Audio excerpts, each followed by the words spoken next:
Il y a des choses que le Saint-Esprit aime entendre et que peu de croyants lui disent. Numéro 1. Bienvenue Saint-Esprit. 1 Thessaloniciens 5, versets 16 à 22 dit « Soyez toujours joyeux, priez sans cesse, rendez grâce en toutes choses, car c'est à votre égard la volonté de Dieu en Jésus-Christ. » Verset 19. N'éteignez pas l'esprit, ne méprisez pas les prophéties, mais examinez toutes choses, retenez ce qui est bon, abstenez-vous de toute espèce de mal. J'aimerais que vous écriviez dans la section des commentaires dès maintenant « Bienvenue Saint-Esprit ». Nous devons vivre conscients de sa présence. Je ne sais pas pour vous, mais je veux que le Saint-Esprit se sente chez lui en moi. Je ne veux pas l'attrister par ma manière de vivre. Je veux que ma vie et mon ministère lui disent « Bienvenue Saint-Esprit ». Que veut dire l'Écriture à propos d'éteindre le Saint-Esprit? Elle parle de notre résistance à lui. Quand il s'agit de la puissance du Saint-Esprit, vous ne devez pas le combattre ou le forcer. Vous ne pouvez pas vraiment le combattre ou le forcer, mais cela en dit long sur votre cœur quand vous essayez. Face à la puissance du Saint-Esprit, ne le combattez pas, ne le forcez pas, laissez-vous porter. Il y a un abandon à ce qu'il veut faire, une reddition à sa puissance. On ne peut pas le combattre, il accomplira sa volonté et on ne peut pas le forcer à faire quelque chose qu'il ne veut pas. Il veut que vous vous laissiez porter par lui. Combien de fois vivons-nous et parlons-nous de manière à envoyer le signal aux autres et au Saint-Esprit qu'il n'est pas le bienvenu là où nous sommes? Permettez-moi de vous demander, pasteur, le Saint-Esprit est-il bienvenu dans votre culte? Permettez-moi de vous demander, évangéliste, le Saint-Esprit est-il dans le ministère que Dieu vous a confié? Frères et sœurs chrétiens, le Saint-Esprit est-il bienvenu dans votre foyer? Ou avez-vous honte de son œuvre? Vous sentez-vous un peu mal à l'aise quand les gens vous interrogent sur vos croyances? Percevez-vous une honte subtile à propos de sa puissance? Le don de parler en langue, la guérison, la délivrance, la prophétie, les gens touchés par la puissance de Dieu, le baptême du Saint-Esprit? Accueillez-vous ces choses ou repoussez-vous cette influence du précieux Saint-Esprit? Je me souviens, il y a des années de cela, quand j'ai commencé à prêcher, j'étais dans une saison où je ne recevais pas beaucoup d'invitations pour prêcher dans les églises. Aujourd'hui, nous avons l'honneur d'être invités dans de nombreux endroits et c'est une joie de parcourir le monde pour prêcher. Mais quand j'ai débuté, je ne recevais pas beaucoup d'appels. Si vous n'êtes pas familier avec le fonctionnement du ministère ou de n'importe quel ministère, il faut que vous sachiez qu'on a besoin de ressources entrantes pour pouvoir accomplir certains des objectifs qu'on a. Si je veux aller prêcher quelque part, il faut financer le billet d'avion, il faut avoir un endroit où dormir, s'il n'y a pas de maison où rester, en ce cas, il faut réserver une chambre d'hôtel. Il faut que les repas soient couverts pendant nos déplacements, les locations de voitures et ainsi de suite. Il y a beaucoup de dépenses liées à la prédication de l'évangile dans le monde entier. L'évangile est gratuit, mais les moyens de le distribuer ne le sont pas toujours. Donc, je reçois cette invitation à prêcher dans cette église et je me dis « Dieu merci, j'ai enfin reçu une invitation ». J'étais heureux car elles étaient rares, j'en avais vraiment besoin. J'avais même vraiment besoin des ressources parce que c'était mon revenu, mon gagne-pain. Je me rappelle avoir vu le mail arriver et j'étais content. Un ami que j'avais en commun avec le pasteur qui m'avait invité nous a aidés à préparer cela et ils ont tout organisé et m'ont contacté. J'étais très enthousiaste jusqu'à ce que je lise un des courriels que le pasteur m'a envoyé sur lequel il précisait « David, quand tu viendras dans mon église, tu pourras prêcher et partager ce que le Seigneur fait. » Voici comment il l'a formulé, pas moi. Cependant, je ne veux aucun de ces trucs à la diga. « Hein? Trucs à la diga? Ça veut dire quoi? » Il a répondu, « Je ne veux pas de gens qui tombent sous le pouvoir de l'Esprit. Je ne veux pas de gens sous du Saint-Esprit. Je ne veux pas que tu claques des doigts quand tu pries. » Il me l'a dit textuellement. « Je ne veux pas que tu claques des doigts quand tu pries. » Je ne sais pas quel était le problème. Il s'avère que c'est comme ça que je prie. Ça m'a fait très mal. Je me retrouvais dans une position où il fallait choisir. Est-ce que j'étouffe ce que le Saint-Esprit faisait à travers moi pour pouvoir saisir cette opportunité, rapporter des ressources pour le ministère? Ou est-ce que je choisis plutôt de décliner poliment cette invitation, avec gentillesse j'espère, et de dire « Je suis désolé, mais cela va à l'encontre de mes convictions. Je ne peux pas faire ça. » J'en étais là. Il fallait que je prenne une décision. Je ne voulais pas offenser le pasteur, mais plus important encore, je ne voulais pas offenser le Saint-Esprit. Je vais être honnête avec vous, par souci de transparence. Je débattais en moi-même comment aborder cela. j'ai songé. Il faut peut-être que je transige, et c'est là que beaucoup de prédicateurs tombent dans le piège. Voici une petite parenthèse, mais c'est un conseil de ministère que je voudrais donner à ceux qui sont dans le ministère. Occasionnellement, dans le ministère, nous utilisons la fin pour justifier les moyens.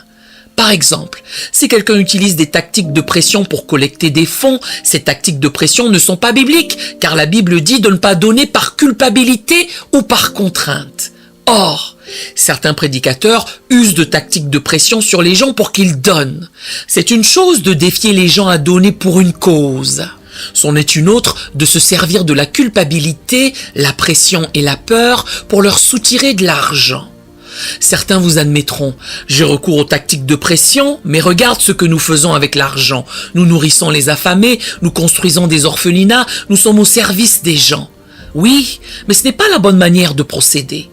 Vous ne devez pas faire l'œuvre de Dieu à la manière du diable. Juste parce que vous voyez des résultats dans le ministère ne signifie pas que la façon dont vous les obtenez plaît au Saint-Esprit. Nous justifions tant de choses. Oui, mais des gens sont sauvés, délivrés, guéris, ils reçoivent des dons spirituels, sont remplis du Saint-Esprit et ainsi de suite. Nous pensons que puisque nous obtenons des résultats, la manière utilisée est toujours agréable à Dieu. Ce n'est pas toujours le cas. Je me suis dit, si j'accepte cette opportunité de prêcher, le ministère va un peu plus grandir. Nous aurons des ressources pour faire des choses. Les gens vont recevoir la parole, ce sera génial et ils seront bénis. Mais non, mon ami. C'est soit satisfaire les hommes, soit satisfaire le Saint-Esprit. Soit attrister les hommes, soit attrister le Saint-Esprit. J'ai répondu au courriel et j'ai écrit. Écoutez, celui que vous demandez n'existe pas. Cette version de moi n'existe pas. Je dois défendre ce que le Saint-Esprit fait. Je ne peux pas faire autrement, je suis désolé. Je voulais le faire avec tact. Mon objectif était d'être aimable et humble. Je ne sais pas si c'est passé de cette façon. J'ai affirmé, je ne peux pas renier cette puissance. Je ne veux pas être mis dans une position où le Saint-Esprit me dit quelque chose et vous m'en dites une autre. Je pense qu'il vaut mieux que je décline poliment cette invitation. Oh, il n'était pas content avec moi. Il était assez en colère et a lancé des accusations contre moi. Cela arrive quand nous ne nous plions pas à ce que les gens veulent de nous, quand nous ne sommes pas d'accord avec ce qu'ils veulent que nous acceptions, quand nous ne disons pas ce qu'ils veulent que nous disions. C'est alors qu'ils disent que nous sommes orgueilleux. J'ai dit respectueusement, monsieur, ce n'est pas une question d'orgueil, mais de principe. Je ne peux pas nier le pouvoir du Saint-Esprit. Je crois honnêtement que c'était un test pour moi, pour voir si je laisserais la crainte des hommes m'influencer dans ma position, sur ce que je savais être la liberté de la puissance du Saint-Esprit. Voici ce qui est triste. Beaucoup de gens ne réussissent pas ce test. Beaucoup de gens se sentent un peu gênés par la puissance du Saint-Esprit, les pasteurs et les ministres y compris. Cette anecdote n'est pas, soit dit en passant, une attaque contre les pasteurs et les ministres en général. Nous faisons tous des erreurs, nous avons tous des choses à corriger.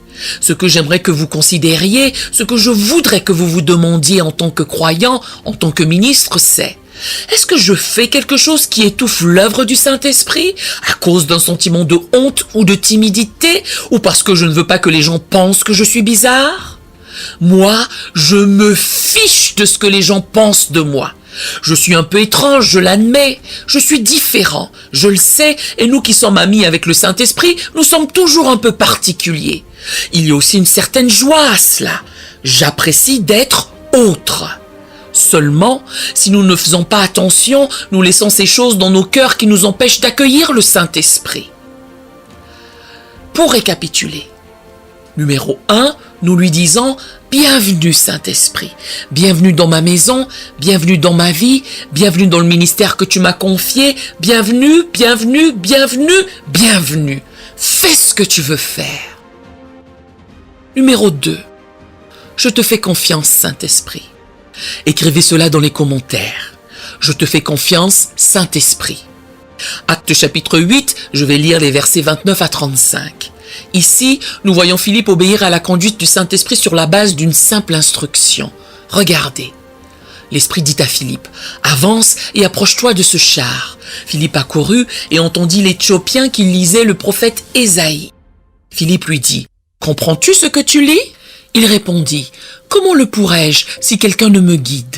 Et il invita Philippe à monter et à s'asseoir avec lui. Le passage de l'écriture qu'il lisait était celui-ci. Il a été mené comme une brebis à la boucherie, et comme un agneau muet devant celui qui le tond, il n'a point ouvert la bouche. Dans son humiliation, son jugement a été levé. Qui dira son origine? Car sa vie est retranchée de la terre. L'eunuque dit à Philippe, « Je te prie, de qui le prophète parle-t-il ainsi? Est-ce de lui-même ou de quelqu'un d'autre ?» Alors Philippe, ouvrant la bouche et commençant par ce passage de l'Écriture, lui annonça la bonne nouvelle de Jésus. Le Saint-Esprit donne une instruction à Philippe. « Va et marche à côté de ce char. » Philippe ne savait pas qu'à l'intérieur se trouvait un eunuque qui essayait de comprendre l'Écriture, qui cherchait Dieu mais qui était frustré dans son incapacité à faire les liens pour comprendre ce que l'Écriture révélait. Il avait un cœur, il cherchait, il voulait connaître Dieu. Et Philippe ne savait pas que cette personne était dans ce char. Il ne savait pas qui était là. Tout ce qu'il savait, c'est que le Saint-Esprit lui avait donné une instruction. Qu'a-t-il fait? Il a obéi.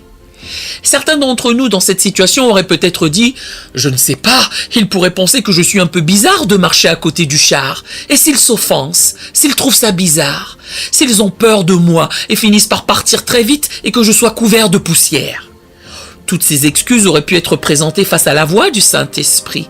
Mais Philippe, sans avoir toutes les instructions, fit simplement le premier pas. Je dois vous avertir de ne pas confondre vos propres pensées et émotions avec la voix du Saint-Esprit. Rappelez-vous que le Saint-Esprit nous parle principalement à travers la parole, puis il nous parle par la sagesse. Après, il nous parle par le murmure, qui est l'information directe prononcée à nos cœurs. Et ensuite, par les prodiges comme la prophétie, la guérison, les miracles, etc. Beaucoup de croyants ont cela à l'envers. Ils essaient d'abord d'entendre le Saint-Esprit à travers les prodiges, la prophétie et les autres. Ils le cherchent dans le miraculeux sans rechercher ce qu'il dit dans la parole. Nous devons renverser cela. Nous devons d'abord entendre le Saint-Esprit à partir de la parole pour par la suite utiliser la sagesse que Dieu nous a donnée dans la parole pour recevoir la prochaine instruction. Et si nous avons la parole comme fondation et que nous marchons dans la sagesse, alors seulement nous pourrons clairement nous mettre à entendre la voix du Saint-Esprit qui parle à nos cœurs. Soyez prudents, car vous pouvez tomber dans ce que j'appelle le toc religieux. Le Saint-Esprit m'a dit de m'arrêter ici et je vais juste rester là pendant 20 minutes. Je ne sais pas pourquoi, mais c'est ce qu'il veut que je fasse. Ou, le Saint-Esprit m'a dit de porter cette chemise rouge, le Saint-Esprit m'a dit de conduire ma voiture à travers le parc et de m'asseoir sur ce banc.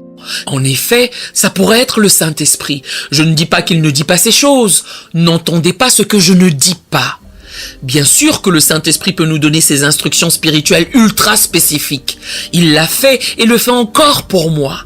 Ce que j'avance, c'est qu'il faut faire attention au toc religieux. Ou, pour chaque pensée qui vous vient à l'esprit, vous dites « c'est Dieu, c'est Dieu, c'est Dieu, c'est Dieu ». Vous savez que vous vivez sous ce toc spirituel quand vous êtes tourmenté et que vous le faites par peur. Et si Dieu me punit parce que je ne l'ai pas fait?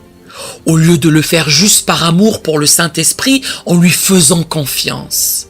Quand vous dites « je te fais confiance, Saint-Esprit », cela signifie que vous êtes prêt à faire ce qu'il vous demande.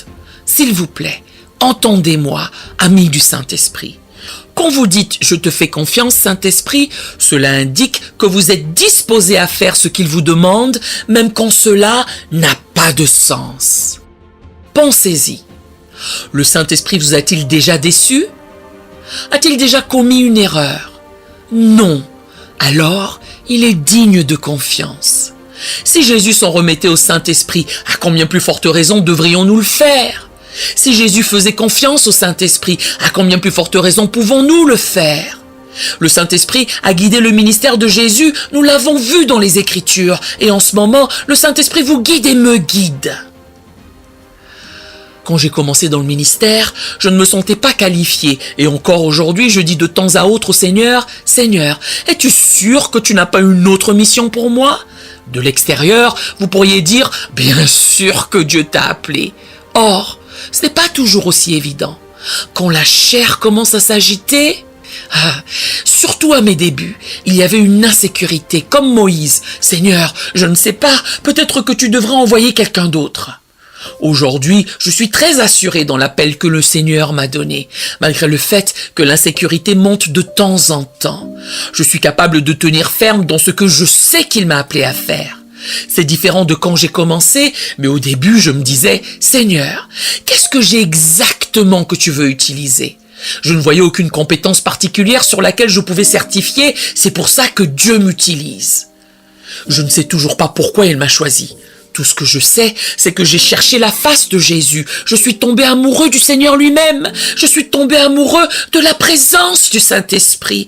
J'ai eu une intimité avec lui. J'ai lu la parole, j'ai prié et le débordement a commencé à affecter ma vie. Et ce débordement est devenu le ministère, bien que je ne me sente pas qualifié. Je me revois à l'âge de 13 ans, allongé sur mon lit, me tournant et me retournant, incapable de dormir parce que je ressentais cette profonde conviction dans mon cœur qui criait « Prêche, prêche !» Mais je ne voulais pas prêcher. Une partie de moi le voulait, mais la plus grande partie ne le voulait pas. J'ai lutté contre cela en me convainquant. Je ne pense pas que ce soit Dieu. J'étais terrifié à cette idée. J'avais peur. Un jour, je suis allé voir le pasteur des jeunes. C'était dans le parking de l'église. Je pense que c'était un mercredi soir, après l'église. Je vais le voir et je lâche. Pasteur Eddy, je sens que Dieu m'appelle à prêcher. Je pensais qu'il allait me faire tout un discours du genre « D'accord, attendons pour cela, etc., etc. » Mais il a vu quelque chose. Vous devez réaliser qu'à ce stade, je servais déjà dans l'église, j'avais déjà une communion avec le Seigneur, il y avait déjà une relation solide avec Dieu. Le pasteur des jeunes me dit « Pourquoi ne prêcherais-tu pas pour les jeunes ?» Il m'a balancé cela au visage.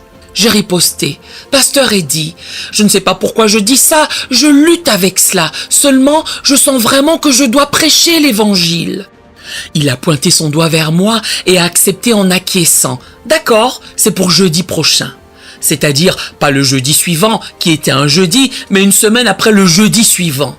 Je me rappelle avoir pensé « Ok ». Et il est parti comme si de rien n'était.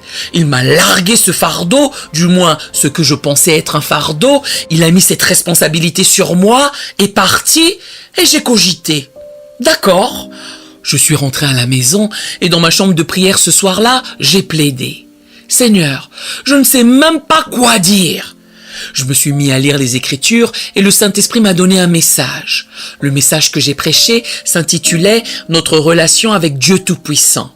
C'est un grand titre, c'était un sermon en 3 points sur la vie du roi David. Le sermon était convenable, il n'y avait rien de formidable. Pour être honnête avec vous, je ne l'aurais probablement pas mis sur YouTube et je ne l'aurais certainement pas écouté sans grincer des dents. Disons que c'était sincère.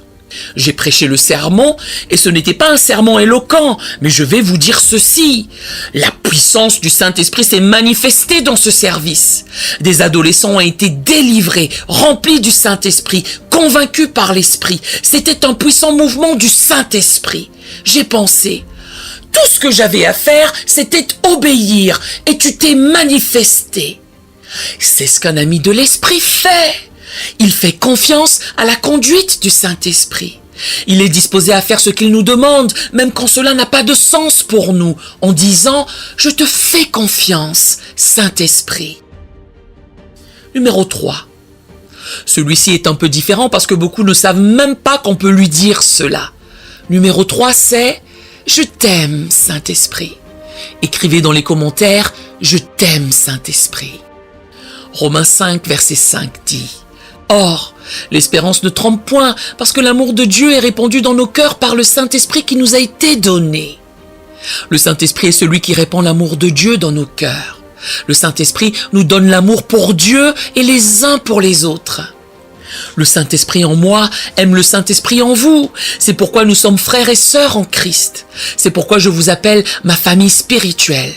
Ceci est plus que du contenu, plus qu'un live, un direct. Nous nous rassemblons en esprit. C'est pourquoi vous ressentez cette connexion que vous ne ressentez peut-être pas ailleurs quand vous dites « quelque chose nous connecte ». C'est l'amour de l'esprit. Nous sommes rassemblés en esprit ici et maintenant. Alors que nous sommes rassemblés en esprit, nous reconnaissons cet amour qui vient du Saint-Esprit. Réfléchissez. On vous a dit que Dieu vous aime, on vous a dit que Jésus vous aime. Ces deux déclarations sont vraies. Il vous aime d'un amour éternel. Mais avez-vous déjà considéré que le Saint-Esprit vous aime aussi? Avez-vous déjà considéré qu'il est transporté de joie par vous? Quand nous venons d'une mentalité religieuse et légaliste, nous pensons qu'il nous supporte à peine, comme s'il disait « Je t'apprécie, mais je ne t'aime pas. Je te tolère, mais c'est à peu près tout. » Non, non, non, mon ami. Je sais que vous désirez la présence du Saint-Esprit, mais considérez ceci. Il désire plus être en votre présence que vous ne désirez la sienne. Il n'y a pas de plus grand amour que de donner sa vie pour ses amis. Jean 15, verset 13. Pourquoi Jésus a-t-il donné sa vie? Pour nous réconcilier avec Dieu, pour nous reconnecter. Parce qu'il vous aime tant, parce qu'il est si aimant. Nous ne méritons pas cela, mais il nous le donne. Il veut être en votre présence plus que vous ne voulez être en la sienne.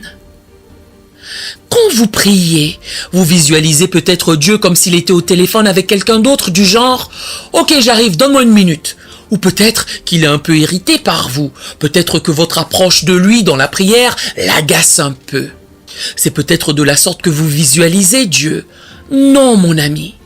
Quand vous allez prier, le Saint-Esprit dit « Je t'ai attendu et j'ai attendu ce moment toute la journée ». Quand vous allez dans cette chambre de prière, vous sentirez cet amour de l'Esprit vous submerger, ce vent impétueux. Quand vous priez, si seulement vous pouviez voir cela dans l'Esprit. Le Saint-Esprit vous prend dans ses bras et dit « J'ai attendu cet instant depuis ton réveil ». Il vous aime tellement malgré vos défauts. Il sait ce qui se passe dans votre esprit. Il connaît les pensées que vous avez. Il voit les choses que vous faites en secret. Il connaît vos motivations, vos intentions. Il vous connaît de l'intérieur et de l'extérieur. Et malgré tout, il veut encore être avec vous. Cela fait quelque chose et ceux qui ont des enfants le comprendront quand votre enfant de son propre chef, sans y être forcé, dit « Je t'aime ». L'autre jour, ma Aria a fait cela pour moi. J'étais fatiguée après une longue journée. Je me suis assis sur le canapé, elle monte sur le canapé, grimpe sur mes genoux. Elle me prend le visage comme ça, me regarde dans les yeux avec ses petits yeux pétillants, un grand sourire sur le visage. Et elle a dit « Papa, je t'aime tellement ». Elle m'a fait un gros bisou sur la tête. Ce que cela a fait pour moi, je ne peux même pas l'exprimer. Cela m'a totalement rechargé. J'ai demandé « Tu veux aller jouer ? Allons jouer ». J'étais exténuée, mais elle voulait jouer. Et c'est comme ça qu'elle a réussi à me faire lever du canapé. Cela m'a comme rechargé. Ça a fait quelque chose dans mon cœur. Pourquoi ? Parce que nous aimons nos enfants. Pensez au fait que l'amour que vous avez pour vos propres enfants, et si vous n'avez pas d'enfants, l'amour que vous avez pour vos amis, votre famille, prenez ce que vous pouvez pour comparer. N'est rien en comparaison de l'amour que Dieu a pour nous. Et cet amour est répandu dans nos cœurs par le Saint-Esprit. Alors, quand vous dites des choses comme « Je t'aime, Saint-Esprit », vous sentirez tantôt cette puissance se manifester dans votre chambre. Parfois, je suis allongé au lit en train de prier, je chuchote pour ne pas déranger. Cette chanson que j'aime lui chanter me vient qui dit « Je t'aime, Seigneur, j'élève ma voix pour t'adorer, mon Sauveur, mon Roi. Reçois, Seigneur, comme un doux parfum, l'amour et le chant de nos cœurs reconnaissants. Je t'aime, Seigneur, j'élève ma voix. » C'est une chanson simple et quelquefois c'est tout ce qu'il veut de nous, c'est tout ce que nous pouvons lui donner et tout ce que nous avons à lui donner est notre amour pour lui. Vous pouvez essayer tout de suite, levez vos mains, fermez les yeux si vous le pouvez, si vous ne conduisez pas bien sûr, et dites « Saint-Esprit, je t'aime » et ressentez cette joie. C'est pourquoi durant nos cultes, les gens me demandent, si vous n'êtes jamais venu à l'un de nos cultes, nous louons des salles de conférences partout, car nous parcourons tous les États-Unis. Frère David, pourquoi ne poses-tu pas les mains sur les malades, ni sur les démoniaques ? Parfois, je le fais, mais vous avez raison, la plupart du temps, je laisse simplement le Saint-Esprit faire ce qu'il fait. Les gens ne comprennent pas ce que je fais quand je suis sur l'estrade. Quand je suis sur l'estrade et que j'adore le Saint-Esprit, je le sers lui. Je l'adore, je l'aime, je lui donne mon amour. J'oublie la foule, j'oublie les caméras. Je fais tout ce que je peux. Les gens se demandent pourquoi nous sommes si organisés dans nos cultes. Pourquoi ne pas laisser les gens agiter les drapeaux, marcher partout? Mais parce que j'ai besoin de me concentrer sur le Seigneur. Et il y a une raison à cela. Je me concentre sur lui. Et à mesure que je me concentre sur lui, je commence à servir Jésus, à l'aimer, à répandre mes louanges sur lui, à répandre mon adoration. Et à mesure qu'il reçoit cet amour, il y a une réponse des cieux. Nous adorons et les gens dans les réunions le ressentent. En fait, les gens qui viennent à ces cultes, et nous avons des témoignages, font la queue des heures avant même que le culte ne commence. Dans beaucoup de nos cultes, avant que le culte ne commence, il y a une file qui fait le tour du pâté de maison, des heures avant. Ils ne sont pas là pour moi, je vous le promets, ils ne sont pas là pour moi. S'ils veulent m'entendre prêcher, ils peuvent m'écouter sur YouTube. S'ils veulent entendre Steven chanter, ils peuvent l'écouter sur sa chaîne YouTube. Mais la raison pour laquelle ils viennent est pour la présence. Alors, comment cultivons-nous cette atmosphère de sa présence? Je vous donne là des secrets de ministère. Quand vous vous tenez là, que vous l'adorez, que vous l'aimez, que vous l'admirez, vous devenez conscient de cette présence. Vous commencez simplement à le servir. Et vous dites, Saint-Esprit, je t'aime. Je lui dis des choses comme, je ne peux pas faire cela sans toi. J'ai besoin que tu sois ici avec moi, sinon je n'y arriverai pas. Ou encore, Saint-Esprit, sois avec moi comme tu l'as été auparavant. Que ta présence se fasse sentir parmi les gens ici et maintenant, comme je sens ta présence quand c'est juste toi et moi, et que je prie. Occasionnellement, je n'ai pas de micro aux lèvres, pour la raison que je ne parle qu'avec lui. Je le sers, je l'adore, et je sens cette belle présence, cette gloire commencer à descendre sur la réunion. Et vous l'entendrez, car les gens se mettent à pleurer, les démons commencent à se manifester. J'aimerais des fois avoir de meilleurs micros. J'aimerais que vous puissiez entendre la foule quand les gens commencent à être délivrés et guéris. Et je n'y suis pour rien. Je n'ai rien à voir avec cela, si ce n'est que j'aime le Saint-Esprit, et sa présence fait le reste. Les gens témoignent. J'ai été guéri de ceci, j'ai été délivré de cela. Ce n'est pas mon œuvre, pas du tout. Tout ce que je fais, c'est aimer le Saint-Esprit, l'accueillir. Je pétitionne, Saint-Esprit, s'il te plaît, viens toucher ces personnes, elles ont besoin de toi. Et il fait ce qu'il fait. Il y a donc des moments où je suis allongé au lit en train de chanter cette chanson. Je t'aime, Seigneur, et j'élève ma voix pour t'adorer. Et je peux sentir la beauté de sa présence commencer à se manifester. Il n'y a rien de tel, rien de tel. En ce cas, dites, je t'aime, Saint-Esprit. Et soyez conscients de sa présence quand vous le faites. Enfin, numéro 4. Aide-moi, Saint-Esprit. Je peux voir dans les commentaires que les gens disent qu'ils le sentent en ce moment. Je vous le dis, je suis conscient de lui. Il est avec vous aussi. Vous ne pouvez pas tout faire par vos propres forces. Zacharie 4, verset 6 est un message à Zorobabel. Mais le principe derrière ce message, c'est qu'il y a des choses que nous ne pouvons pas faire par nos propres forces. Alors, il reprit et me dit, c'est ici la parole que l'Éternel adresse à Zorobabel. Ce n'est ni par la puissance ni par la force, mais c'est par mon esprit, dit l'Éternel des armées. Zacharie 4, verset 6. Je ne sais pas comment prier. Le Saint-Esprit est celui qui me conduit. Je ne sais pas comment recevoir la révélation de la parole. Je peux étudier, je peux être rempli de connaissances, mais pas de révélation. Mais le Saint-Esprit sait tout. Tout ce que nous faisons pour lui requiert la puissance du Saint-Esprit. Vous ne pouvez pas accomplir ce qui est spirituel par des moyens charnels.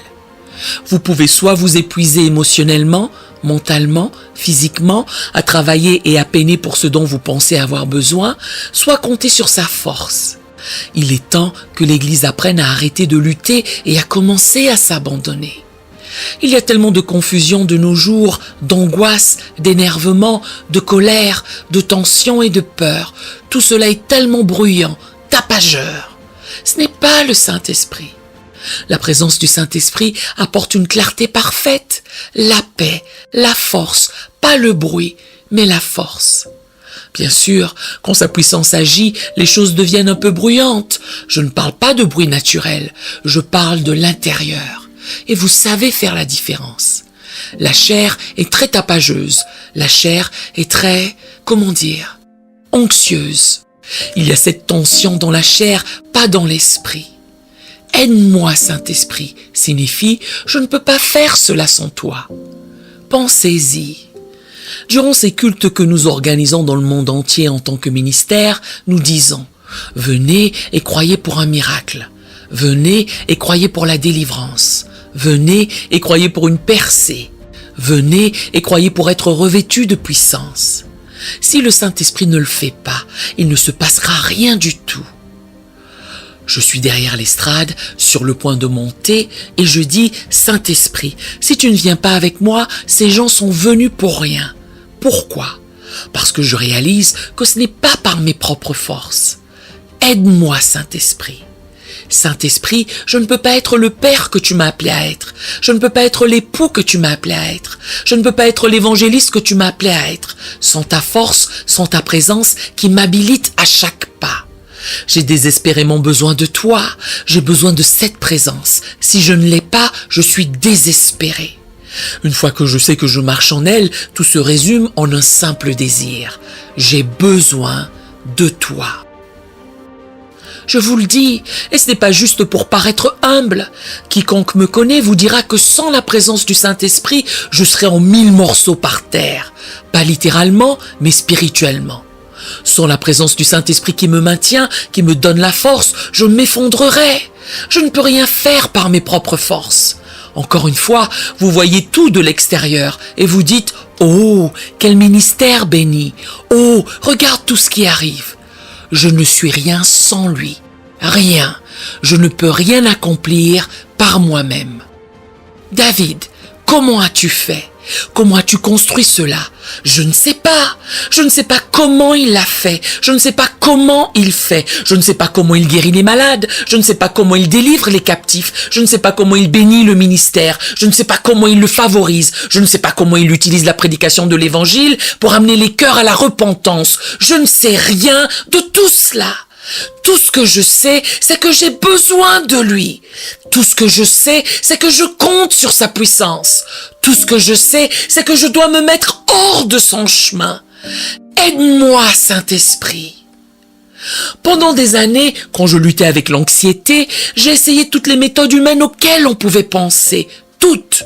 J'ai fait les prières de rupture de malédiction, je suis allé aux réunions de réveil, non qu'il y ait quoi que ce soit de mal à ces choses. Je suis honnête avec vous, elles n'ont pas fonctionné pour moi. Finalement, j'ai dit après avoir essayé la prière, le jeûne et tout le reste, aide-moi, Saint-Esprit, je ne sais pas quoi faire. Quand vous arrivez au bout de vous-même, c'est là qu'il se manifeste. Je ne sais rien à part que j'ai besoin de lui. David, quelle est la clé pour croître dans les médias? Je peux vous donner des choses pratiques, mais si Dieu ne souffle pas dessus, ça n'ira nulle part. David, comment préparer des messages? Je peux vous montrer comment étudier, mais je ne peux pas vous montrer comment avoir l'onction. Cela revient au Saint-Esprit. Ça ne vient que de lui. David, comment as-tu fait croître le ministère? Je ne l'ai pas fait croître. De quoi parlez-vous? C'est lui tout seul. Tout ce que je sais, c'est que j'ai besoin de lui. Tout ce que je sais, c'est que je dois lui obéir. Il a tout fait. Il a tout fait tout seul, mes amis. Si tu es prêt à reconnaître que tu as besoin de lui, dis simplement « Aide-moi, Saint-Esprit ». Pour résumer, voici les 4 choses que le Saint-Esprit aime entendre de notre part et que peu de croyants formulent. Numéro 1, bienvenue Saint-Esprit. Numéro 2, je te fais confiance Saint-Esprit. Numéro 3, je t'aime Saint-Esprit. Numéro 4, aide-moi Saint-Esprit. Père, je prie pour que par ton Saint-Esprit, tu tournes nos cœurs vers toi. Incline nos cœurs vers toi. Façonne-les, je te prie. Rends-nous plus conscients que jamais de la présence du précieux Saint-Esprit. Nous t'honorons. Prenez un moment Je sais que le message est terminé, mais résistez à la chair, dites non à la chair et dites oui à l'esprit. Restez là où vous êtes. Laissez la présence du Saint-Esprit toucher votre vie d'une manière nouvelle. Merci Seigneur. Ta puissance se répand. Saint-Esprit, je prie, manifeste-toi. Nous en avons tellement besoin, Jésus. Restez là. Beaucoup sentent sa présence en ce moment. Ils sont libérés de choses. Vous avez essayé de faire les choses par vos propres forces, à la lumière des hommes. Mais dorénavant, c'est lui qui va le faire. Merci Jésus. Recevez cela. C'est la puissance du Saint-Esprit. Quelque chose se passe ici en ce moment. Merci Jésus. Je t'honore. Saint-Esprit, répands ta puissance. Nous te donnons l'honneur, la louange et la gloire. Et l'Église dit Amen. Nous aimerions vous donner l'opportunité de faire de Jésus le Seigneur de votre vie. Voulez-vous bien prier avec moi? Dites Seigneur Jésus, je me repens de mes péchés. Viens dans mon cœur. Je fais de toi mon Seigneur et Sauveur. Et merci Seigneur pour le baptême du Saint-Esprit en moi. Dans le nom de Jésus. Par cette simple prière, nous croyons que le Saint-Esprit vous conduit sur le chemin de la nouvelle naissance. Allez dans une bonne église qui est basée sur la Bible, donnez à Dieu la première place. Nous espérons de tout cœur que ce message vous encouragera. Si vous connaissez quelqu'un qui puisse être encouragé, s'il vous plaît, envoyez-le lui. Édifions le corps de Christ ensemble. Nous publions régulièrement des messages, des shorts et des prières. Appuyez sur la cloche des notifications pour vous le rappeler. Merci infiniment de nous soutenir en vous abonnant à notre chaîne. Que Dieu vous bénisse merveilleusement.